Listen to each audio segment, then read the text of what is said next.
झुकाकर शेर के पास गई। उसने कहा, राजा जी, मैं आपकी परीक्षा में सफल नहीं हो पाई, मैंने बोल दिया। शेर ने मुस्कुराते हुए पूछा, क्यों, क्या ऐसी मजबूरी आ गई थी? एक घना जंगल था जहाँ कई तरह के जीव जंतु रहते थे। उस जंगल का राजा एक विशाल और शक्तिशाली शेर था जिसे सभी जानवर मान सम्मान देते थे। शेर की गर्जना सुनकर ही जंगल के सभी प्राणी सतर्क हो जाते। लेकिन इस जंगल में एक छोटी चिड़िया भी रहती थी जो बहुत अधिक बोलती थी। वह हर बात पर अपनी राय देना पसंद करती थी और बिना किसी की परवाह किए लगातार चहकती रहती थी। एक दिन जंगल के बीचों बीच एक पेड़ पर बैठी चिड़िया तेज आवाज में चहचहा रही थी। शेर उसी रास्ते से गुजर रहा था। जब उसने चिड़िया की तेज आवाज सुनी तो उसे थोड़ा अजीब लगा।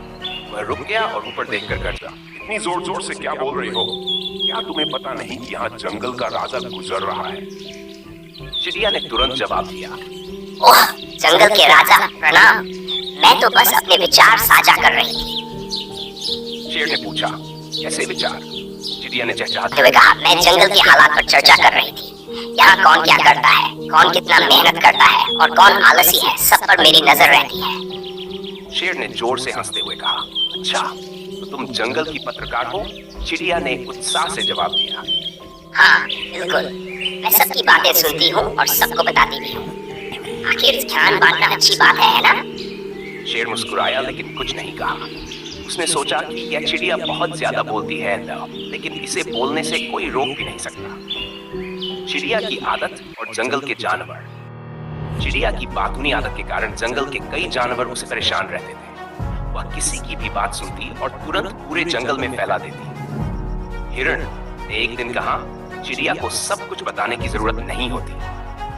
लोमड़ी ने भी शिकायत की, यह छोटी सी चिड़िया सबके बारे में राय देने लगती है, चाहे उसे पूरी जानकारी हो या न हो। भालू को भी उसकी आदत पसंद नहीं थी। इतनी तेज आवाज में बिना रुके बोलने से जंगल का शांति भंग हो जाती है। लेकिन चिड़िया को इन बातों से कोई फर्क नहीं पड़ता था। वह बस अपनी धुन में रहती और जो मन में आता वही कहती। शेर का धैर्य और एक दिन की परीक्षा। शेर को चिड़िया की बातूनी आदत से परेशानी तो नहीं थी, लेकिन वह देखना चाहता था कि क्या यह चिड़िया कभी चुप भी हो सकती है। एक दिन शेर ने चिड़िया से कहा, अगर तुम एक दिन के लिए चुप रह सको तो मैं तुम्हें जंगल का बुद्धिमान पक्षी घोषित कर दूंगा। चिड़िया बहुत उत्साहित हो गई और बोली, ये तो बहुत आसान है, मैं आराम से एक दिन चुप रह सकती हूँ।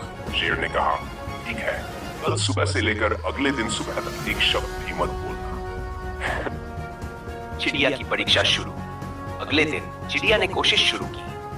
सुबह उसने खुद को पेड़ की टहनी पर बैठने के लिए मजबूर किया ताकि किसी से बात न करे। हिरण दौड़ते हुए आया और पूछा, क्या हुआ, आज तुम चुप क्यों हो? लेकिन चिड़िया ने कुछ नहीं कहा। लोमड़ी आई और बोली, अरे जंगल की पत्रकार को क्या हो गया? फिर भी चिड़िया ने कोई जवाब नहीं दिया। भालू ने मस्ती में कहा, क्या आज तुम्हारा गला खराब हो गया? चिड़िया को यह सब सुनकर हंसी आ रही थी, लेकिन उसने अपने वादे को याद रखा और चुप रही। दिन बीतता गया, लेकिन चिड़िया के लिए चुप रहना बहुत मुश्किल हो रहा था। शाम होते होते वह बेचैन हो गई। अचानक एक बड़ी समस्या। रात को जंगल में एक अजीब हलचल हुई। कुछ शिकारी जंगल में आए थे और उन्होंने अपने जाल बिछा दिए थे। चिड़िया ये सब देख रही थी, लेकिन वह कुछ नहीं कह सकती थी, क्योंकि उसने शेर से वादा किया था कि वह एक शब्द नहीं बोलेगी। लेकिन जैसे ही उसने देखा कि हिरण शिकारी के जाल में फंसने वाला है, वह खुद को रोक नहीं पाई और जोर से चिल्ला उठी, हिरण, भागो, जाल बिछा है। हिरण तुरंत सतर्क हो गया और तेजी से कूदकर जाल से बच निकला। लेकिन तभी चिड़िया को याद आया कि उसने शेर से वादा किया था कि वह पूरा दिन चुप रहेगी। वह निराश हो गई कि उसने अपनी परीक्षा पूरी नहीं कर पाई।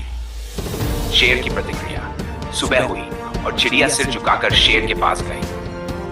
उसने कहा, राजा जी, मैं आपकी परीक्षा में सफल नहीं हो पाई, मैंने बोल दिया। शेर ने मुस्कुराते हुए पूछा, क्यों, क्या ऐसी मजबूरी आ गई थी?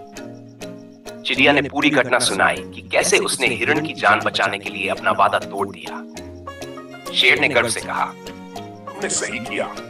बुद्धिमान वही है जो सही समय पर सही बात कहे।